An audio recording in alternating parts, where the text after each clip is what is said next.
Bonjour à tous, pour cette vidéo très spéciale, j'ai deux invités, enfin plutôt je suis chez un invité, Nils d'Animalize et Charlie de Star Rider, et on va vous parler de la nouvelle vague du hard français, donc ça va être plus une discute qu'une vraie interview parce que... Parce qu'il a rien préparé.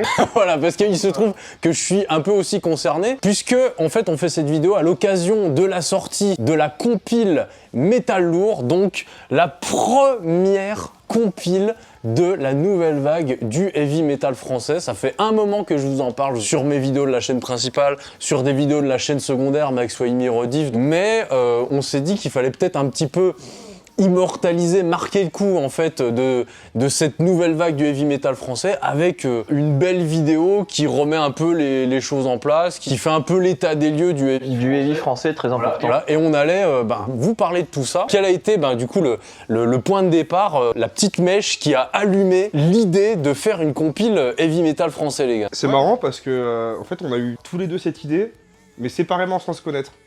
Et on s'en est parlé la première fois qu'on s'est rencontrés. J'ai revu la date récemment, c'était le 5 novembre au Rock & Nip, c'était la première date de Star Rider.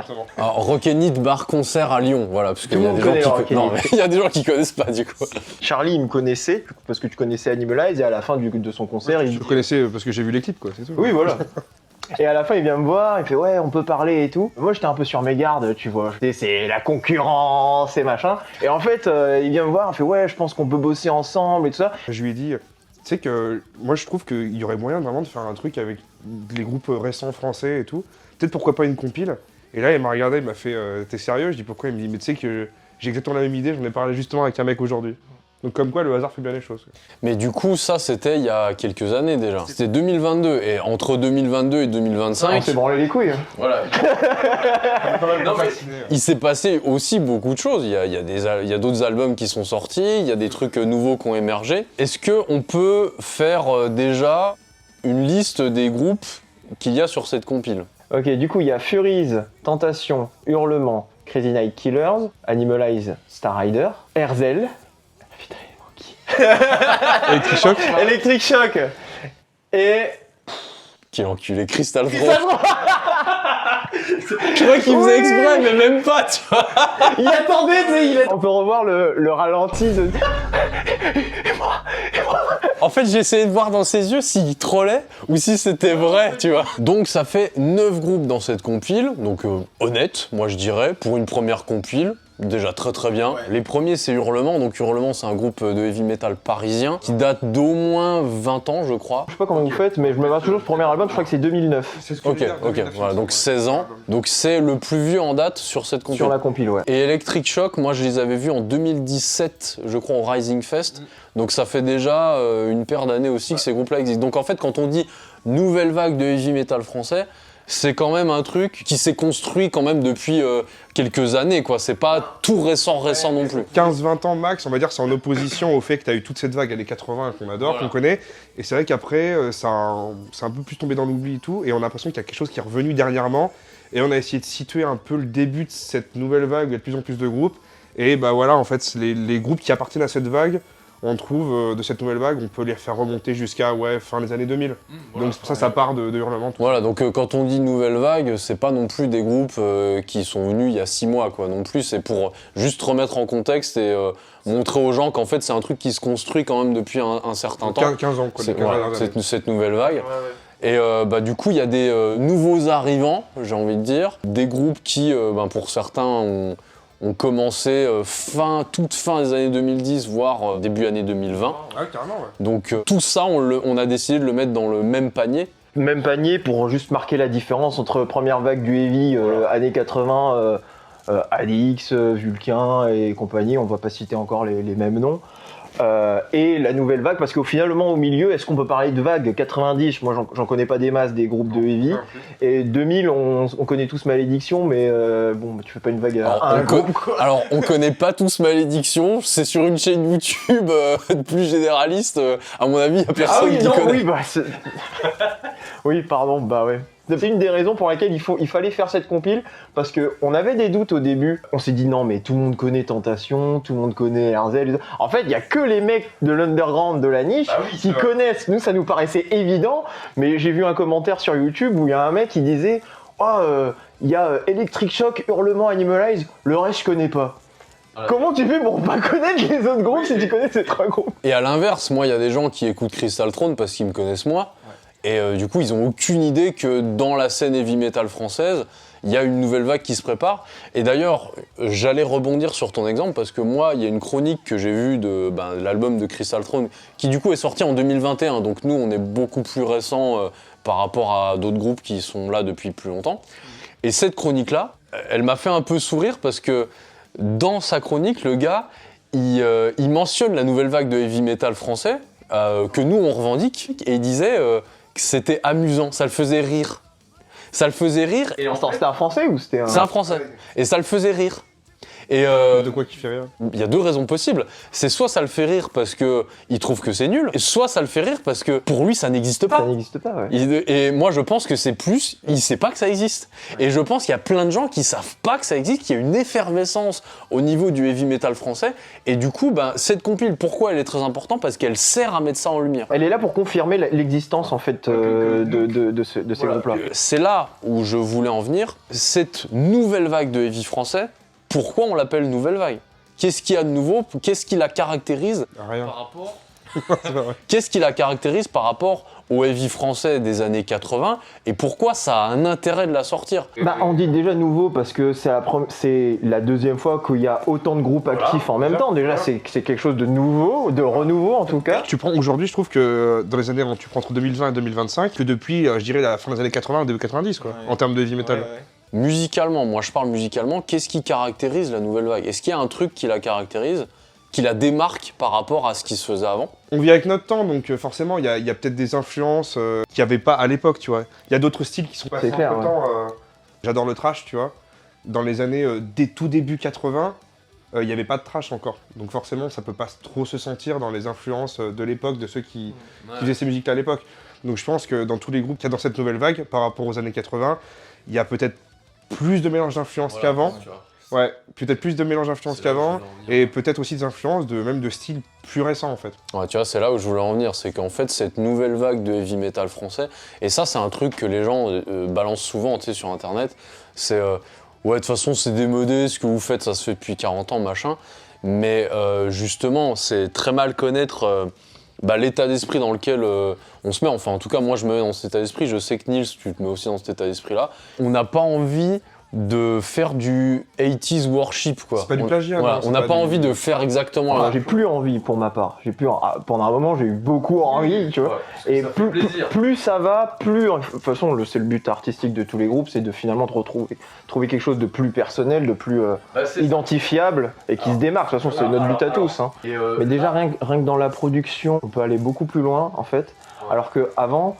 Ils ont vraiment tout misé, enfin ils ont mis l'argent qu'ils pouvaient, tu entends des trucs comme ADX, Exécution, tout ça. Le mix, il est trop ancré dans l'époque, tu sens qu'il manque de budget et c'est le cas pour beaucoup d'albums de heavy français aujourd'hui. Je voulais en revenir là-dessus sur cet enregistrement entre guillemets avec le cul. Alors il y en a qui font du néo-rétro et qui du coup... Artificiellement... Voilà, qui du coup... C'est une erreur, Et je suis d'accord. Il y en a qui artificiellement reproduisent ce mauvais enregistrement, entre guillemets. Je pense notamment à Eternal Champion, Riot City. Ces trucs-là, c'est enregistré très old school, tu vois. Et il faut avancer, en fait. Et moi, je suis d'accord, il faut avancer. Et la vérité, c'est que les groupes des années 80, leur état d'esprit, c'était de dire... Je fais le maximum avec ce que j'ai aujourd'hui. Le meilleur truc possible. Et du coup, moi, je pense qu'aujourd'hui, il faut qu'on fasse pareil. Il faut qu'on fasse le maximum avec ce qu'on a aujourd'hui. En fait, il faut prendre le risque d'exposer sa musique, son heavy metal, à la production moderne.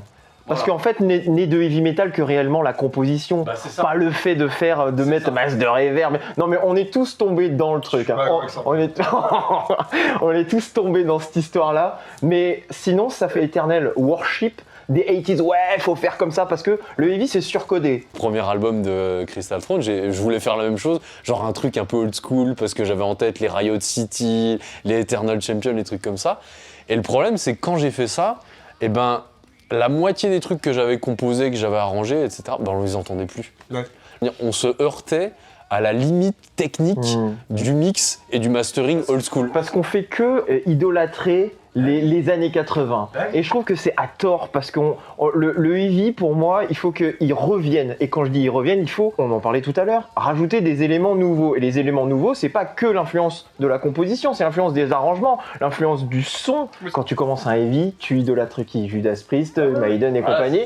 Et t'as envie de faire pareil. On est obligé de faire mieux. Donc on est obligé parce que sinon, en fait, on est en train de le tuer, le style. Même si au début t'es fan, t'es obligé de sortir de cette condition de fan pour devenir acteur, tu vois ce que je veux dire? Après, tout simplement, il faut s'adapter un peu aux moyens du temps. Sinon, on va faire quoi? On va faire que faire aimer notre musique à des vieux. Et pour le son, ben moi je suis d'accord avec Nick, je pense qu'il faut avancer. Il faut qu'on soit moderne. Et alors, Mais je suis pour, hein, comme je te dis. Hein. et pour le coup, dans cette compile, il y a plein de groupes qui s'inscrivent là-dedans. Moi, je pense que rester dans le worship ultime, c'est-à-dire faire des compos qui, en plus de pas inventer la poudre, sont enregistrés avec le cul, tu vois, t'es pas dans l'état d'esprit. Enregistré avec le cul, des fois, c'est bien enregistré, que c'est complètement choisi. Non, par exemple, on prend Enforcer, on peut pas dire que ce soit mal enregistré, c'est pas enregistré avec le cul, Enforcer. Ah non, mais non. Mais c'est fait exprès pour que ça sonne old school, tout le temps. Ouais, mais tu vois, tu prenais l'exemple d'Airzel, je trouve que c'est un très bon exemple parce que le dernier rempart, moi je trouve que le son il tue. C'est génial, et effectivement, comme tu dis, il y a ce côté son rétro, il y a cette patte rétro. Mais pourtant, tu sens que c'est pas enregistré à l'ancienne avec une cassette ou un... C'est pas un son cassette, quoi. Tu bien vois. sûr. Donc c'est quand même très propre. Donc ils ont quand même profité des moyens modernes, à mon avis. Mais il y a quand même cette patte rétro, et c'est ça que j'adore en fait, c'est ça que je veux dire. Ou je sais pas, tu veux faire du saxo, t'invites un mec pour faire du saxo, t'en mets sur ton album de heavy metal. Tu peux tenter des trucs comme ça, des petites excentricités qui sont beaucoup plus faciles aujourd'hui avec les moyens de communication qu'on a, avec les moyens d'enregistrement, qui sont beaucoup plus accessibles aussi qu'avant. Et je pense que là-dessus, il faut aussi jouer. Parce que c'est comme ça qu'on va se démarquer, c'est comme ça qu'on va faire avancer le truc. Bien sûr. Et ça se retranscrit, je trouve, assez bien dans cette compile. Alors on va peut-être en parler un peu plus en détail de tous les groupes qu'il y a. Tu veux mettre le highlight sur des groupes en particulier? Alors, quand même, on va mettre en avant les 3 groupes qui ont proposé vraiment une exclue. Très important déjà, avant que tu parles des exclus de l'album, tout l'album est chanté en français. En français, voilà. C'était justement le but. Du coup, les 3 exclus, donc des versions en française en exclus de Electric Shock et Crystal Throne, donc Rétribution et Châtiment de Crystal Throne et Route de Minuit d'Electric Shock, et Cannibal de Furies, qui vont sortir un clip d'ailleurs. Est-ce qu'on se mettrait pas un petit extrait de Cannibal? Ouais, je pense bien. Allez, c'est parti. Et ça. Cannibal de Furies.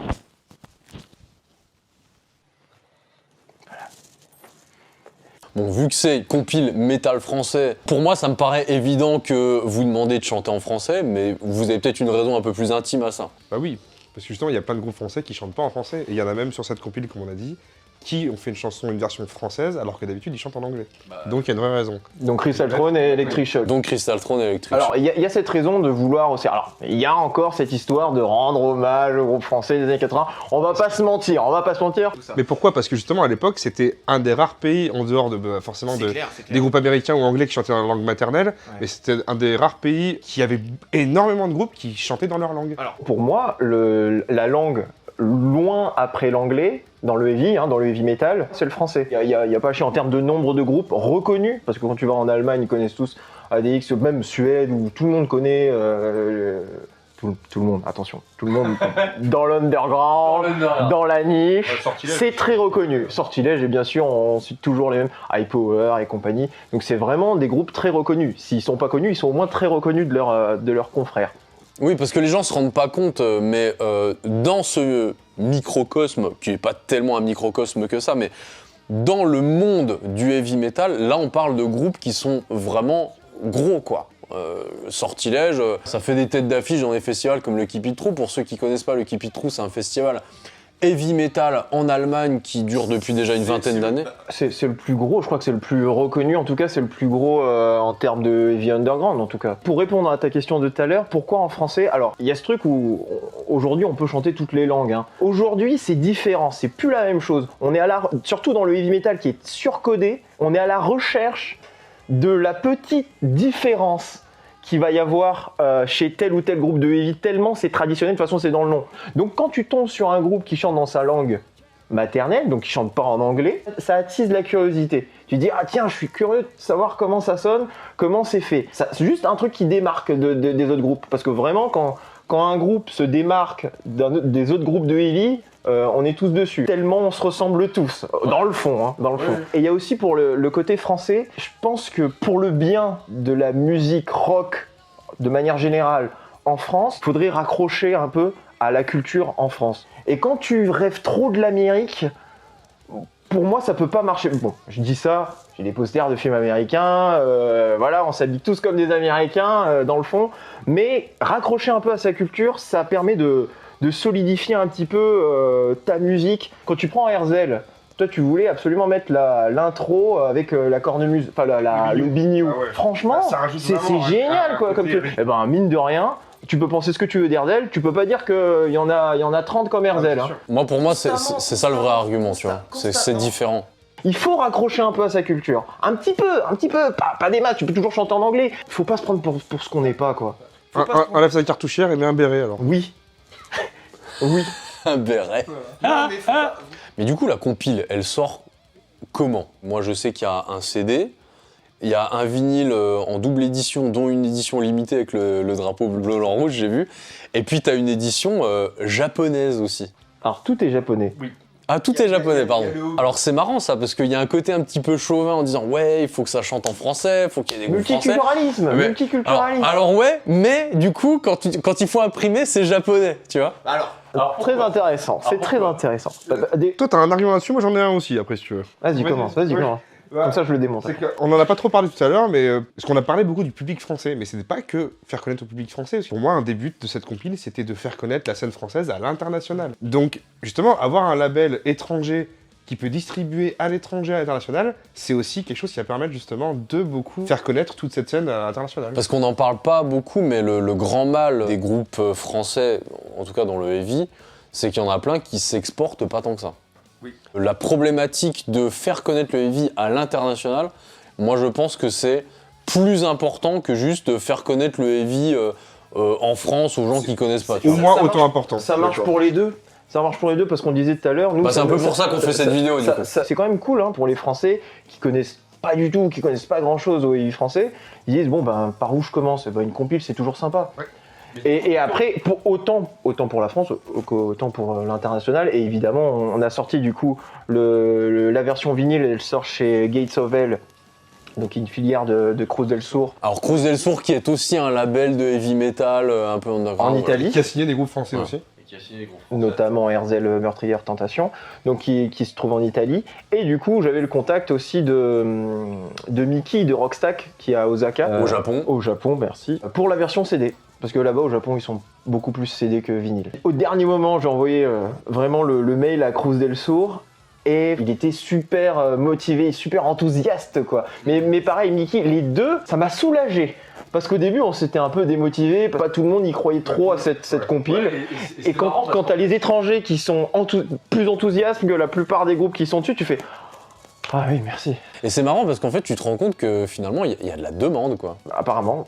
Il y a que les Français qui aiment pas le chant français. Oui, hein, non mais quand tu te rends compte quand même qu'en Suède, ils ont invité Sortilège, ADX au Muscle Rock, que Arch Enemy, qui sont suédois il me semble, ont repris Vivre Libre, le morceau de Blasphème sur leur dernier album, mais ça c'est peut-être un des plus grands hommages depuis Antisocial de Anthrax, quoi. C'est terrible, quoi. J'étais fier parce que souvent, quand tu fais écouter les groupes de heavy français à des Français, oh, le français, non, c'est nul, ça c'est des groupes de merde.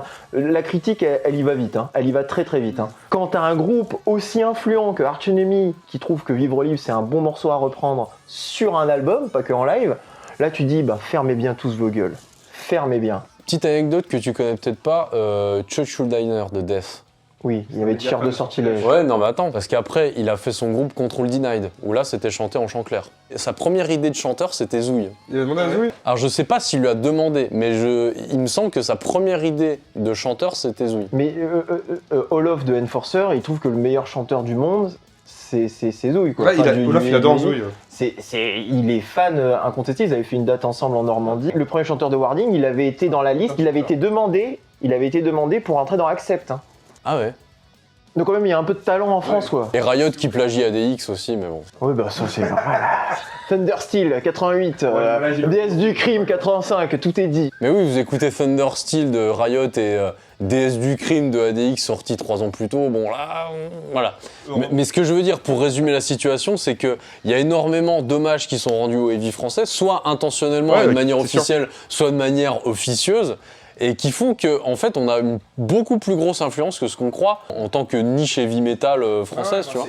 Ouais, je trouve qu'il y a un côté quand même qui est... Alors je sais pas si c'est que français, mais j'ai remarqué ça en France, où il y en a pas mal qui aiment cracher sur le vieux heavy français, juste parce que ça chante en français en fait. Bah, je voulais rebondir là-dessus, parce que c'est pour ça que c'est aussi une des raisons pour lesquelles on a fait signer chez Metal Lourd chez des labels étrangers, c'est pour avoir la street cred auprès des Français, faut pas se leurrer. Si on avait signé sur un label français, personne se serait dit waouh, mais ça sort au Japon, mais ça sort en Italie, mais c'est dingue. C'est aussi pour montrer qu'on a de la reconnaissance ailleurs que chez nous. Bah, autant profiter de la diffusion de labels étrangers, genre d'un label japonais à l'autre bout du monde, parce que ça va pouvoir élargir énormément le cercle de diffusion. Là, on sent que dans le discours, il y a aussi un problème peut-être de mentalité en France. Et j'en parlais avec Nils hier sur la mentalité entre guillemets française. Et il y a plein de gens qui disent ouais, de toute façon les Français, ils sont toujours jaloux, ils mettent toujours des bâtons dans les roues quand on veut tenter un truc. Il faut la grève. Etc. Oh, bon, ça, moi, j'en suis très fier. Écoute, je vais te dire. Encore une fois, on ne sait pas ce qui se passe dans les autres pays. On sait pas. Même en y jouant, bah moi, je vois que des trucs. On sait pas. Mais partons du postulat que ce côté râleur, ce côté jalousie entre guillemets, que c'est pas totalement faux. Moi, je voyais ça pas d'un mauvais œil en fait, parce que les gens, quand ils entendent nouvelle vague du heavy metal français, ils prennent ça à la rigolade. Moi, je trouve que en termes de nouvelle vague de heavy, on est plus fourni que d'autres pays qui pourtant avant nous mettaient une fessée. Ouais. Pour moi, je pense que la conséquence de ça, c'est que on a la frustration, on a la rage, quoi. On a la rage de vaincre. Mais aussi, j'ai tendance à croire qu'on est plus critique et que comme on est plus critique, eh ben ça incite les gens à faire mieux. Oui, quand tu passes outre ça, ça t'incite à faire mieux, à péter toutes tes barrières. Quand tu passes outre ça. Voilà, mais il faut savoir quand même que le côté critique, ça empêche les gens de prendre des risques aussi. Enfin, à côté de ça, les gars, les festivals français, ils sont tout le temps quasiment pleins, quoi. alors, Les festivals de heavy, notamment. Dans la scène underground, Ça marche super bien dans cette le heavy français cartonne. Ouais. T'as plein de festivals, alors la capacité des festivals, ça peut aller jusqu'à 1000, je crois que le Pyrénéen c'est 900, c'est quelque chose comme ça. C'est en termes quasiment de 1000 le Pyrénéen. Voilà, c'est 900, 1000. Il y a le Rising Fest, c'est qu'à 100 personnes. Il y a le South Trooper vers Marseille, Tout à fait. c'est quoi 500. ça voilà, 500, ouais, à peu près. 500. Le Court of Chaos, très très bon festival, c'est 900, 1000 aussi, je crois. Oh, un peu moins peut-être. Ah, je dirais peut-être quand moins. même, Le donc, Anthem of Steel, Anthem of Steel. qui fait des très belles affiches aussi. Donc ça, c'est plus au centre de la France, je dis pas de bêtises. Anthem of Steel, c'est vers Poitiers, c'est à Ok. Chauvigny. Il y a quand même plein de festivals comme ça, et probablement d'autres que j'oublie de citer encore maintenant. Et c'est des festivals qui, en général, n'ont pas trop de soucis à se renouveler l'année d'après, quoi. La fréquentation du public, ça suit le fait que même chez les artistes, il y a une vague avec de plus en plus de groupes et de bons groupes qui jouent du heavy metal en C'est France. un tout vient avec tout. Et c'était le pari qu'on avait fait avec le Thunder in the East en 2023, où on s'était dit, on va faire une affiche heavy metal, mais que des jeunes groupes. On avait fait le pari de faire ça qu'avec des groupes récents, et on se rend compte que ça marche.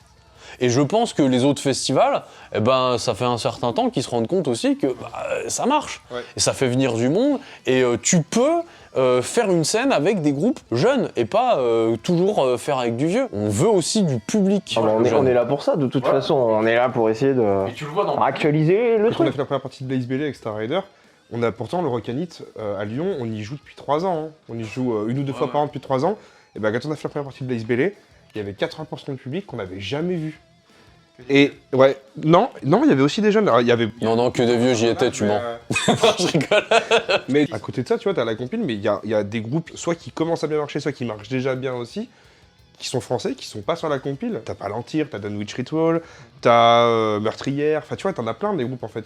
Oui, parce que là, c'est une compilation avec les groupes qui ont répondu présent et avec ça. lesquels logistiquement ça a été C'est possible. exactement ça, il y en Mais- a d'autres. Hein. Mais après, voilà, il y en a plein d'autres. Là, il y en a plein qui sont sur le feu, qui enregistrent là et qui vont sortir soit cette année, enfin l'année prochaine. Justement, l'intérêt de faire d'autres compiles la prochaine fois. C'est-à-dire que là, tu mets en avant après éventuellement d'autres groupes. Et en fait, si ça fait une effervescence et qu'à chaque fois, il y a de nouveaux groupes qui se discret, ben, tous les ans, tu auras un truc nouveau à proposer. Donc en fait, on n'a pas le choix, tu commandes déjà un volume 2 là. Ouais, voilà. Voilà, d'accord. Ouais. Bah, vous êtes dans la merde. Non, En fait, ça dépend des groupes. Il faut que tout le monde se bouge en fait. Tout le monde se bouge pour faire les choses et bien, parce que le volume 2 il est censé être mieux que le volume 1. Donc il n'y a pas de. La limite, il n'y en a pas. Là où tu parles de transmission, c'est-à-dire là où des jeunes de 18-20 ans vont se dire putain ouais j'ai envie de faire du heavy metal, c'est cool.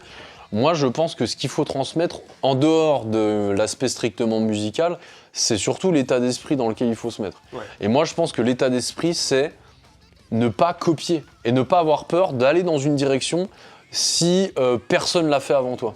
Et c'est très compliqué je trouve de se mettre dans cet état d'esprit parce que très souvent, quand tu tentes un truc que personne n'a jamais fait, avant même de le tenter, les gens vont dire non mais ça va pas marcher. J'en parlais avec Nils hier, tu vois, un truc con, mais sur nos combis avec Crystal Throne, il y a des néons. Oui. Il y a des néons. Et ça, c'est une idée que j'avais dans la tête, puisqu'on a un album avec un thème un peu futuriste. Je me suis dit, bah tiens, je mettrais bien des néons. Et il y a plein de gens qui m'ont dit, non mais gros, c'est kitsch, c'est nul, tu vas pas le faire, machin. Après, le heavy, c'est Bah, kitsch. de toute Ouais, façon. non mais on s'en fout, je l'ai fait. Ouais. Au pire, tu fais ce que tu veux, de toute façon. C'est ton groupe, tu fais ce que tu veux. Voilà, donc, oui, au pire, c'est ton groupe, tu fais ce que tu veux, tu vois. Et Nils, pareil, tu vois, quand il va sur scène avec torse-poil, le harnais et puis les grosses guêtres, tu vois, bah, il y a plein de gens qui font tout ça. Il faut essayer de faire. Il faut essayer des trucs. Mets-toi à la place de Kiss quand ils sont arrivés avec leur maquillage et compagnie. Les gens, ils devaient se dire. Bien sûr, ils devaient. Tu vois, pour le vrai rock, ça devait être Deep Purple, tu vois, ou Led Zeppelin. Et des mecs, ils arrivent maquillés. Les gens, ils disent. C'est de la poudre aux yeux. Aujourd'hui, Kiss, c'est totalement accepté. Maintenant, c'est normal. Ouais, tu vois, ouais. maintenant, c'est normal. Mais imagine quand ils arrivent, comme ils devaient se faire insulter ou se faire montrer du doigt. Dans le heavy metal, on va pas se mentir, il y en a énormément des groupes qui inventent pas la poudre et qui se mettent dans une position de fan d'eux. C'est-à-dire, ils aiment bien des groupes et ils veulent faire un peu pareil, mais ils cherchent pas à créer, tu vois. Ils cherchent pas à créer, ils cherchent à reproduire. Je parle pas de ces groupes-là, je parle des gens qui ont des idées un peu folles, tu vois, et qui osent pas parce que ça se fait pas. Et surtout en France. Tu vois, voilà. Il faut passer outre cette peur de pas faire pareil. Et c'est difficile, et c'est peut-être aussi plus difficile quand tu l'as fait et que ça a pas marché. Mais en fait, il faut savoir se dire, ça a pas marché, tant pis, je rebondis sur autre chose. Mais qu'est-ce qui peut t'arriver de grave? Rien. Bah non, rien du tout. Au pire, ça loupe, Bah oui. c'est tout. Bah, le regard des autres, la critique. Voilà, le regard des le autres. échec, quoi. Si j'y crois à mon truc, il y a forcément des gens qui vont me suivre, en Je fait. suis à fond d'accord avec ça. Mais c'est ce que les gens ils aiment le plus dans cette scène, et notamment ça se sent beaucoup dans ce style de musique, même en général, pas que heavy, dans le métal, t'es hyper sincère sur scène. Quand tu joues avec Ouais, tes c'est tripes, ça. quand tu joues vraiment avec tes sentiments profonds, les gens ils le sentent en fait, ils apprécient ça. Et quand tu l'es pas, même si t'as beaucoup de fric pour faire des concerts, pour payer des trucs, et ben ça marche quand même pas. Voilà. Ah bon? Ah tiens donc! Qui essaie de s'acheter des carrières en payant des premières parties? C'est de personne. Hein. Ah ouais, bon, ah bah non, mais moi j'y citais pas. Alors du coup, cette compile qui s'appelle Metal Lourd, donc la traduction littérale de Heavy Metal, elle sort où et quand? Alors déjà quand? Normalement, si la vidéo sort, c'est que la compile est déjà sortie, mais du coup, où est-ce qu'elle est disponible? C'est ça ma question. Et bah on peut la récupérer sur le Bandcamp Metal Lourd, en fait on a fait un Bandcamp exprès justement pour la compile. Pour les envois en France. Pour les envois en France, tout à fait. Et bah sinon, pour les envois à l'étranger, il y a les labels directement. Donc c'est-à-dire pour la version CD Rockstack au Japon. Et pour le vinyle, bah, c'est chez Cruzel Sourd. Et donc il y a deux versions hein, du vinyle, on rappelle. Il y a la version La rouge et la tricolore bleu-blanc-rouge Ouais. parce que édition limitée. Du coup, vous trouverez les liens en description. En France, c'est vous qui gérez, C'est ça. et à l'étranger, c'est les labels, du coup. C'est ça, Rockstack et Cruzel Sourd. Voilà. Et chaque groupe aura aussi... un certain nombre de copies d'exemplaires. Donc après ils font ce qu'ils veulent. chaque groupe aura un petit nombre d'exemplaires, donc... S'ils veulent les garder ou sinon ce sera possiblement sur leur bandcamp respectif, faudra voir avec eux directement. S'ils veulent les vendre en concert. Vous verrez si c'est sur le bandcamp de Crystal Throne. J'en sais strictement rien à l'heure où je vous parle. Bah du coup les gars, c'était cool. Moi je pense que là on a fait un peu le tour du sujet. L'état du heavy metal en France, la nécessité de faire ce genre de compile pour faire un petit peu l'état des lieux en fait de ce qui se passe aujourd'hui dans la scène heavy Pour metal. motiver les gens soit à faire des groupes, soit à venir en concert. Enfin voilà, soutenez ce que vous aimez de toute façon. Faites des groupes et venez au concert dans les petites salles. Voilà, Venez au concert des groupes que vous aimez. Moi, ce qui me tenait vraiment à cœur, c'était de montrer aux gens qui sont pas forcément au courant qu'il y a une scène du heavy metal français et que c'est pas vieux et c'est pas un truc décrépit, c'est en train de se renouveler, il y a une dynamique qui est là depuis des années et des années et en fait ça s'affaisse pas. Et c'est ça le truc, c'est qu'en fait, c'est pas défini par une décennie. Nous, on parle années 80, mais parce que dans les années 90, il y avait encore des trucs nouveaux et puis c'est mort tout de suite. Là, aujourd'hui, avec la musique, c'est complètement différent la façon d'appréhender la musique. Il n'y a plus vraiment de décennie qui correspond à un style précis, tu vois. Et ce qui fait que nous, on peut jouer là-dessus pour faire fleurir ce truc et il n'y a rien qui va arrêter ce truc-là, quoi. Et aussi, on a un très gros avantage, c'est qu'on a un recul musical que les gens n'avaient pas avant, qui fait qu'on peut vraiment puiser des influences partout et il y a tellement de moyens d'être créatif qu'aujourd'hui le heavy metal il peut que continuer à vivre et à grandir, quoi. Merci bien Max. Merci. Bah t'inquiète, moi ça me fait plaisir. Et du coup, est-ce que vous avez un truc à dire pour conclure? Moi perso, je suis très fier d'avoir pu faire ça avec lui. Pour rebondir sur ce qu'il dit, c'est Charlie qui m'a fait changer d'état d'esprit par rapport au côté compétition et tout ça. Et vraiment, il y a un côté compétition, on va pas se mentir, on va pas faire non, moi je fais mon truc dans mon coin, nanana. Il faut regarder ce que font les autres, mais il faut être admiratif quand les autres artistes ont réussi des trucs que toi t'as pas encore réussi. Ouais. C'est l'intérêt d'avoir une scène. Quand t'as une scène, quand tu prends exemple le premier groupe de thrash, là, Metallica et leurs potes, là, ils sont montés tous ensemble. Quand Metallica est arrivé, ils ont percé, mais ils étaient pas tout seuls. Donc le prochain groupe de heavy français qui perce, il va entraîner les autres avec lui. Ouais, donc vous devez motiver, même si t'es pas pote avec les autres, tu vas quand même les tirer vers le haut. C'est incontestable. Soit tu les tires vers le haut avec toi, tu les aides, on essaie de faire ça. On n'est pas altruiste, hein, on est sur la compil, on va pas se mentir. Soit tu prends exemple. Faut pas tirer dans les pattes des gens de t'as vu, ils ont fait ça, oh c'est de la merde et machin. Non, faut accepter qu'il y a des gens qui soient meilleurs que toi sur certains trucs. Ouais, je suis d'accord et je suis de plus en plus dans cet état d'esprit. Il y a de la place pour tout le monde, il y a juste pas de place pour les nuls. Désolé. Non mais c'est vraiment ça. Il y a pas de place pour les nuls. Il y a une part de vrai, c'est-à-dire que si ce que tu fais, c'est bien, pourquoi quelqu'un te supplanterait? Ça n'a aucun sens, tu vois. S'il y a deux groupes qui sont bons, les deux, je les mets dans ma playlist. Exactement. Comme dernier mot de la fin, moi, j'aimerais dire juste merci. Merci à tous les gens du public qui continuent à venir voir les concerts. Merci aux orgas aussi, tous ceux qui se cassent le cul en France pour organiser des festivals et des concerts, merci à eux et puis il faut respecter ces gens-là, il faut prendre exemple sur eux. Et tous ces festivals qui n'ont pas attendu qu'on arrive pour exister et tenter déjà des trucs avec les groupes de... Mais chacun met sa pierre à l'édifice, que ce soit les festoches, que ce soit les groupes, on fait tous comme on peut en fait, on fait comme on peut. Ok, et super, on termine sur quoi? Un extrait, plein d'extraits de tous les morceaux de la compile, on fait ça? On peut faire ça. Allez, on va faire ça, la chaîne YouTube va se faire striker, mais c'est pas grave. C'est parti, allez, merci à tous d'avoir suivi, et on se retrouve sur scène et dans les bacs. Et le métal, fais le métal, fais devant la caméra. Le métal. Le métal. Pour une galaxie, ce soir, ils suivront la lumière. Tu penses que personne ne peut te faire du mal. Tu penses qu'un choc est forcément brutal. Mais tu as tort, et c'est là qu'est ton fils. L'oubli d'un regard. Je me bats toutes mes nuits.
révolution par le sang.